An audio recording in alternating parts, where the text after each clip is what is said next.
শুভ সকাল। আজ 18ই আষাঢ় 1432, ইংরাজির 3রা জুলাই 2025। বিবেকানন্দ মুখোপাধ্যায় একজন খ্যাতনামা ভারতীয় বাঙালি সাংবাদিক ও সাহিত্যিক। 1937 থেকে 1962 তিনি দৈনিক যুগান্তর পত্রিকার সম্পাদক ছিলেন। এরপর তিনি দৈনিক বসুমতী, সত্যযুগ, ভারতকথা পত্রিকার সম্পাদনা করেছিলেন। আজ তাঁর জন্মদিন। 3রা জুলাই 1904 ফরিদপুর জেলার মাদারীপুরে তিনি জন্মগ্রহণ করেন। ব্রিটিশ অধিকৃত ভারতবর্ষ বর্তমান বাংলাদেশের ঢাকার গেন্ডারিয়াতে 3রা জুলাই 1912 জন্মগ্রহণ করেন অজিত কৃষ্ণ বসু। পিতা শৈলেন্দ্রমোহন বসু। বিএ পড়বার সময় তিনি আর্ট অফ পাবলিক স্পিকিং রচনা করেন ও স্বর্ণপদক লাভ করেন। সাহিত্য, সঙ্গীত ও জাদুবিদ্যায় তিনি সমান পারদর্শী ছিলেন। কৃষ্ণচন্দ্র দে, গুল মোহাম্মদ খাঁ ও তারাপদ চক্রবর্তীর কাছে তিনি সঙ্গীতের তালিম নেন। স্কুল জীবন থেকেই জাদু সম্রাট পিসি সরকারের সঙ্গে সমান্তরালভাবে জাদু চর্চা করেছিলেন, কিন্তু কখনোই তিনি মঞ্চে আসেননি।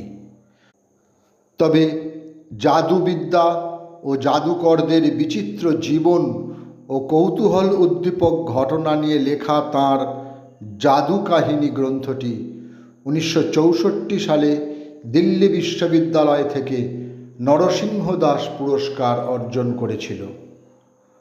রবীন্দ্রভারতী বিশ্ববিদ্যালয়ের নাটক বিভাগের অধ্যাপক ধ্রুব দাসের আজ জন্মদিন। সময়টা 1953। একজন বাঙালি কবি, ঔপন্যাসিক, সঙ্গীতকার ও সমাজ সংস্কারক স্বর্ণকুমারী দেবীর আজ মৃত্যুদিন। 3রা জুলাই 1932 কলকাতায় তিনি পরলোক গমন করেন। পারিবারিক পরিচয়ে তিনি ছিলেন দ্বারকানাথ ঠাকুরের পৌত্রী ও দেবেন্দ্রনাথ ঠাকুরের চতুর্থ কন্যা। তাঁর উপন্যাস, নাটক ও কাব্যগ্রন্থগুলি হল দ্বীপ নির্মাণ, মিবার রাজ, ছিন্নমুকুল, মালতী, হুগলির ইমামবাড়ি, বসন্ত উৎসব, কোণের দল, গীতিগুচ্ছ ইত্যাদি। রথীন্দ্রনাথ মৈত্র বা রথীন মৈত্র ছিলেন বিশিষ্ট বাঙালি চিত্রশিল্পী। 1940-এর দশকে ভারতীয় আধুনিকতাবাদী নবীন প্রজন্মের ও কলকাতা গ্রুপের অন্যতম চিত্রশিল্পী ছিলেন তিনি। রাজপুত ও পাহাড়ি চিত্রশৈলী তাঁকে প্রভাবিত করে। আজ শিল্পীর মৃত্যুদিন। সময়টা 1997। নির্মলা নাগপাল, যিনি বলিউডে সরোজ খান নামে পরিচিত, আজ তাঁর মৃত্যুদিন। 3রা জুলাই 2020 73 বছর বয়সে তিনি ইহলোক ত্যাগ করেন।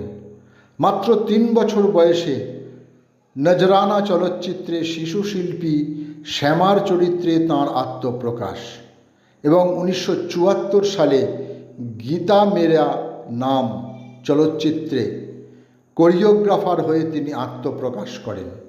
এরপর তাঁর জয়রথ আর থেমে থাকেনি। সকলকেই আমার আনত প্রণাম।